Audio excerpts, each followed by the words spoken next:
Assalamualaikum warahmatullahi wabarakatuh.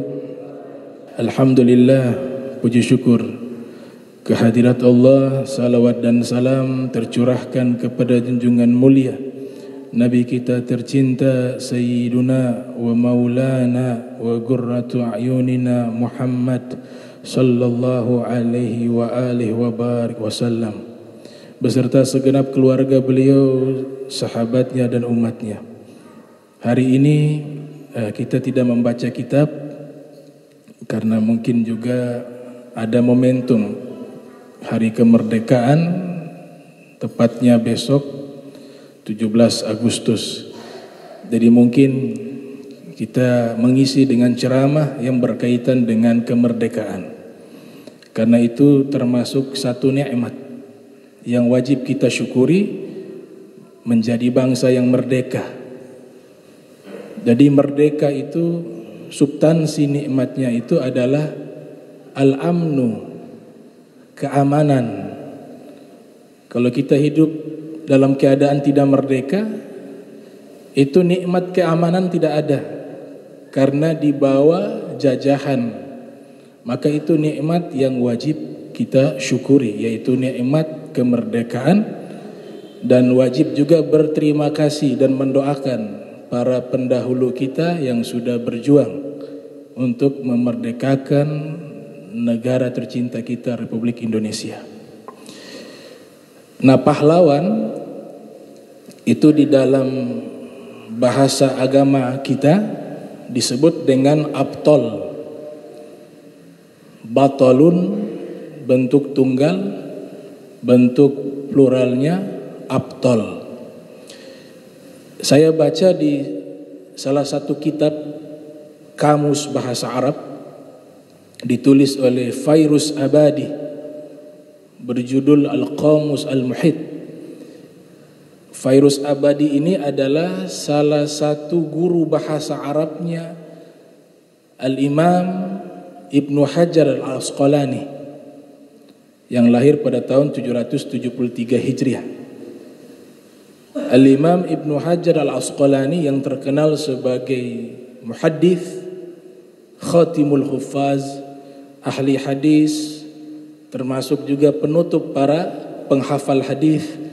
Nah, beliau berguru kepada seorang ulama bernama Fairuz Abadi di dalam bidang ilmu lughat, ilmu bahasa Arab. Fairuz Abadi menyatakan di dalam kitab Al-Qamus Al-Muhit, arti dari pahlawan itu adalah sifatun lisyujja'il basil.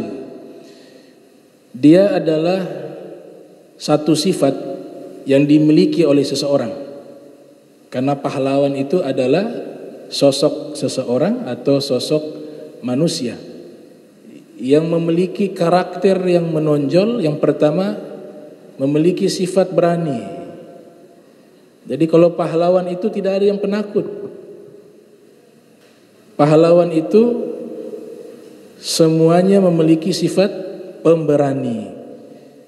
Dan ini di dalam terminologi agama kita, agama Islam, disebut dengan al-mujahid fi sabilillah. Itu juga sama, cuma beda istilah saja.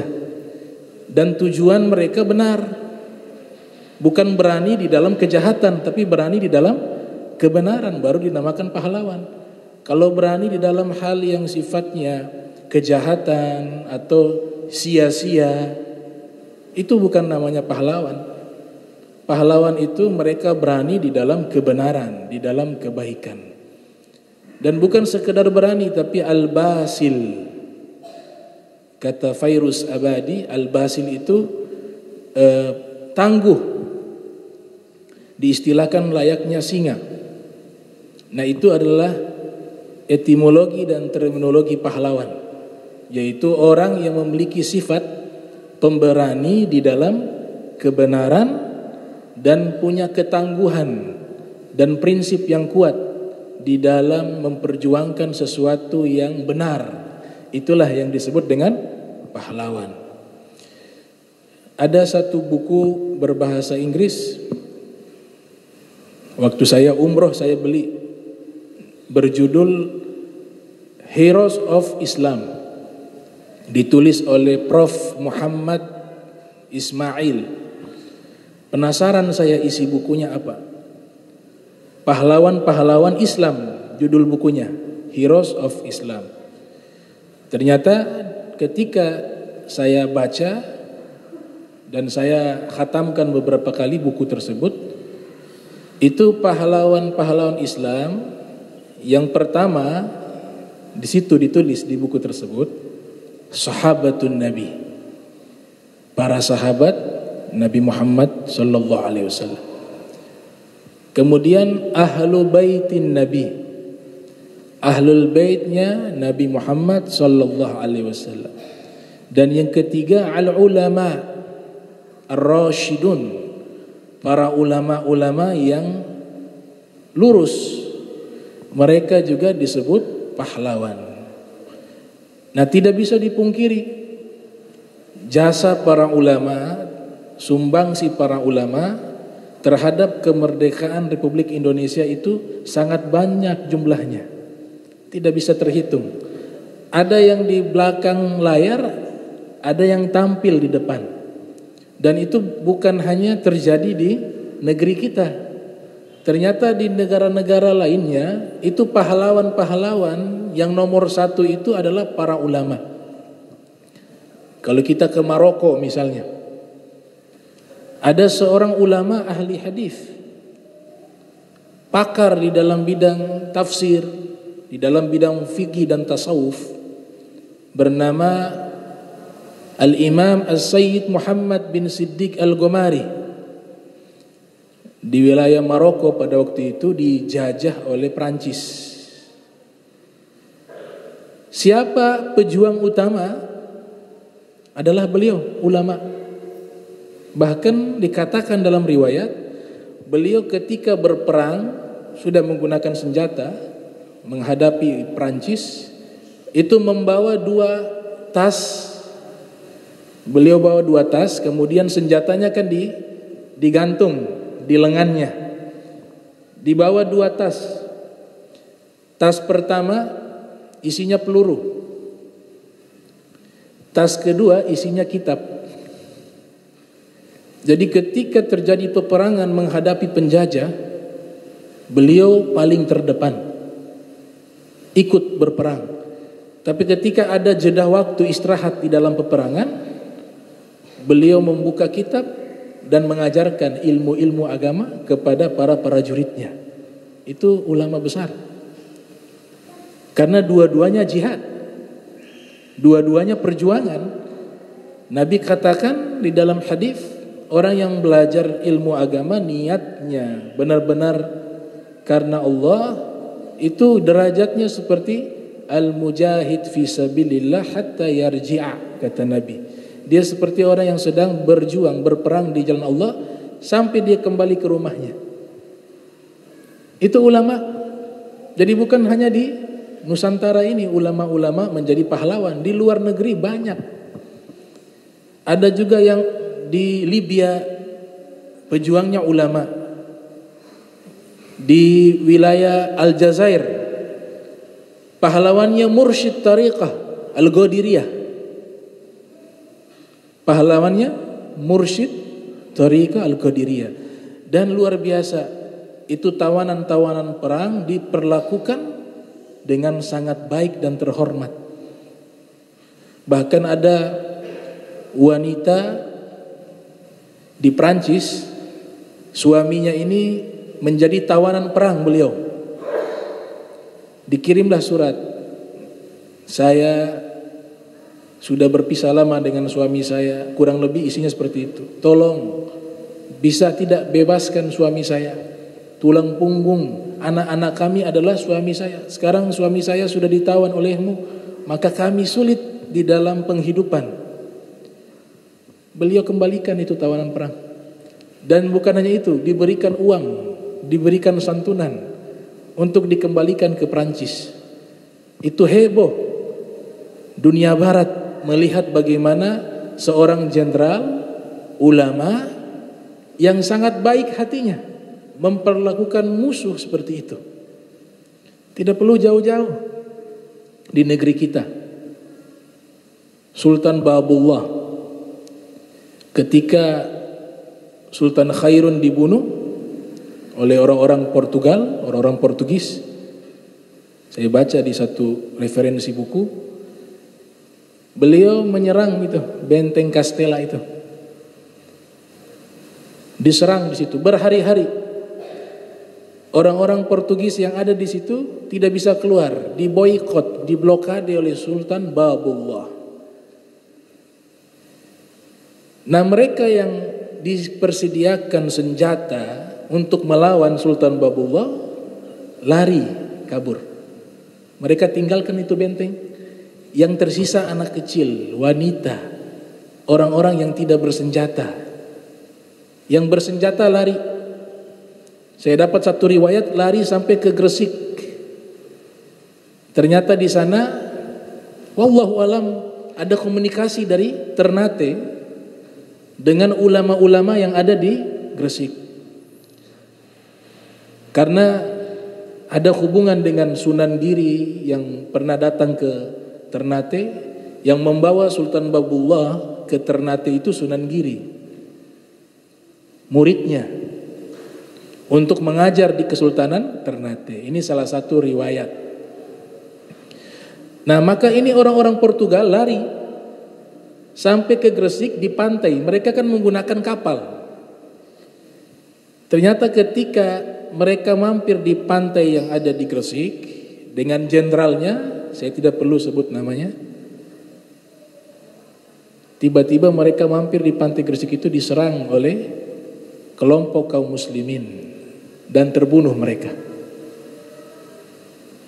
Yang luar biasa, Sultan Babullah memperlakukan orang-orang yang memang sudah diatur dalam syariat Islam tidak boleh diperangi dan dibunuh. Wanita, anak kecil. Kemudian orang-orang yang memang tidak berniat memerangi. Mereka mungkin profesinya sebagai perawat atau juga pendeta yang memang tidak bersenjata. Tidak ada satupun yang dibunuh oleh Sultan Babullah. Bahkan Sultan Babullah mengirimkan makanan kepada mereka berbulan-bulan di sana. Sampai nanti ada utusan yang datang untuk mengambil mereka dan mereka kembali ke kampung halamannya dengan selamat. Itu di negeri kita tuh, Sultan Babullah. Dari mana dia belajar? Tentu dari ilmunya Nabi Muhammad sallallahu alaihi wasallam. Nah, ini pahlawan yang dia lakukan berjuang pakai hati nurani.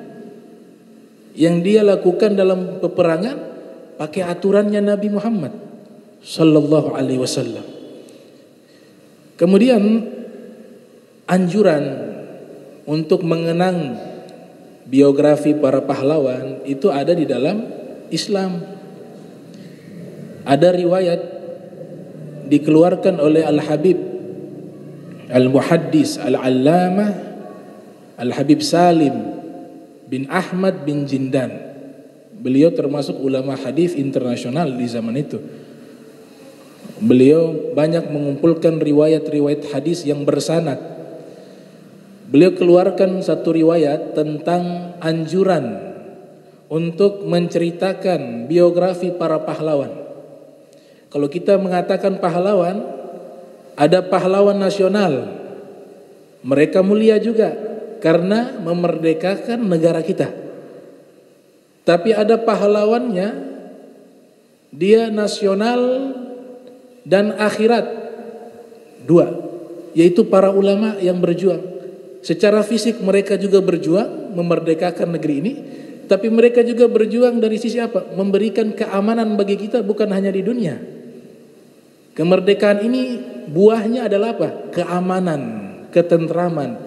Itu pahlawan-pahlawan nasional sudah memperjuangkan itu. Tapi pahlawan-pahlawan Islam bukan sekedar memberikan keamanan dan ketenangan dan kesejahteraan bagi kita di dunia saja, tapi mereka juga berusaha menghadiahkan ketenangan, kesejahteraan, ketentraman bagi kita umat Islam sampai ke negeri akhirat. Maka derajatnya jauh lebih tinggi. derajatnya lebih mulia.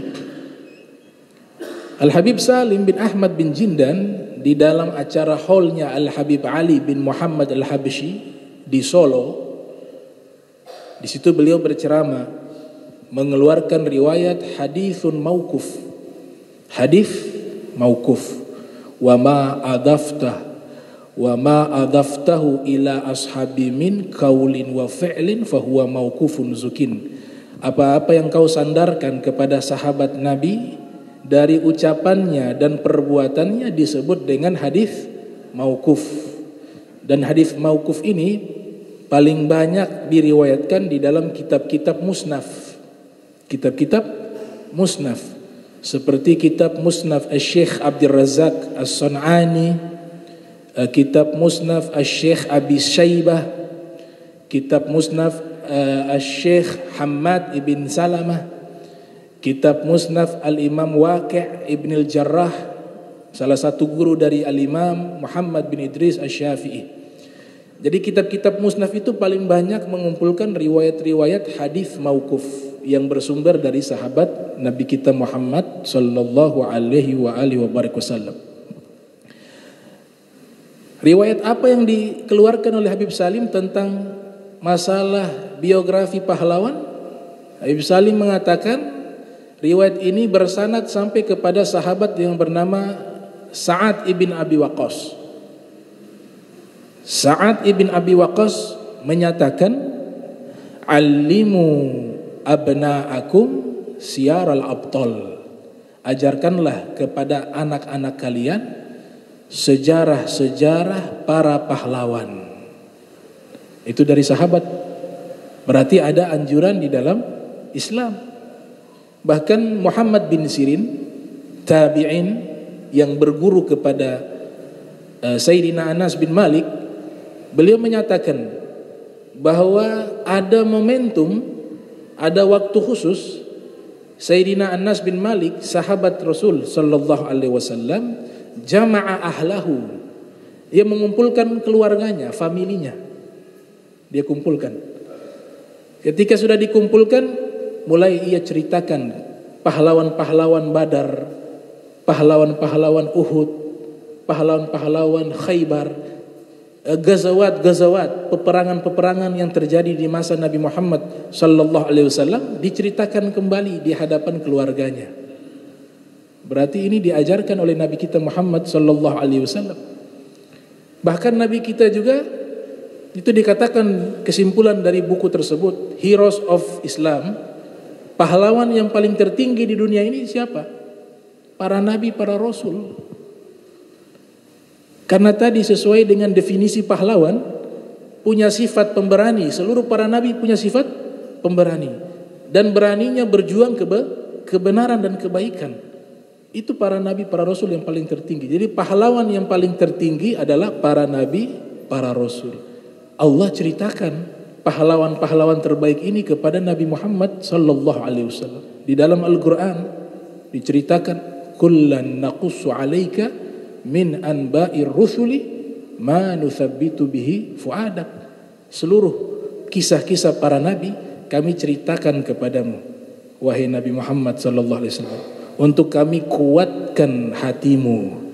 Jadi Allah ceritakan biografi para nabi, para rasul kepada Nabi kita Muhammad sallallahu alaihi wasallam. Wa huwa sayyidul abtal. Sedangkan Nabi Muhammad lah adalah pemimpin seluruh pahlawan yang ada di alam dunia ini. Pemimpin yang nomor satu adalah Nabi kita sallallahu alaihi wasallam. Jadi kisah-kisah mereka itu, pahlawan-pahlawan, kaum solihin, kita bisa petik sifat-sifat baik terpuji yang mereka miliki. Imam Junaid Al-Baghdadi mengatakan, bahkan kisah-kisah mereka itu bisa menjadi kekuatan bagi kita untuk menempuh jalan ketaatan menuju kepada Allah Subhanahu wa taala. Al-hikayat jundun min junudillah yukhawwirullahu subhanahu wa ta'ala biha qulubal muridin. Kisah-kisah kaum solihin itu adalah tentara-tentaranya Allah. Dengan kisah tersebut Allah menguatkan hati orang-orang yang ingin menempuh jalan menuju kepada Allah subhanahu wa ta'ala. Bahkan dinisbatkan salah satu maqalah dari Sufyan ibn Uyainah. Ada yang menisbatkan ucapan ini adalah ucapan Sufyan ibn Uyainah. Ia mengatakan, "Inda dzikri shalihin tanzilu rahmah, fa kaifa bi dzikri aslahi shalihin." Ketika menceritakan kisah-kisah biografi orang-orang soleh, rahmat diturunkan oleh Allah Subhanahu wa taala. Lantas bagaimana jika diceritakan kisah biografi pemimpin orang soleh, yaitu Nabi Muhammad sallallahu alaihi wasallam. Nah ini, jadi luar biasa ada anjuran dari agama kita untuk mengenang sesuatu yang baik. Ya, disebutkan fa inna dzikra tanfa'ul mu'minin. Mengenang itu dalam kebaikan memberikan manfaat kepada orang-orang yang beriman. Jadi mengenang sesuatu yang baik itu adalah satu hal yang dianjurkan.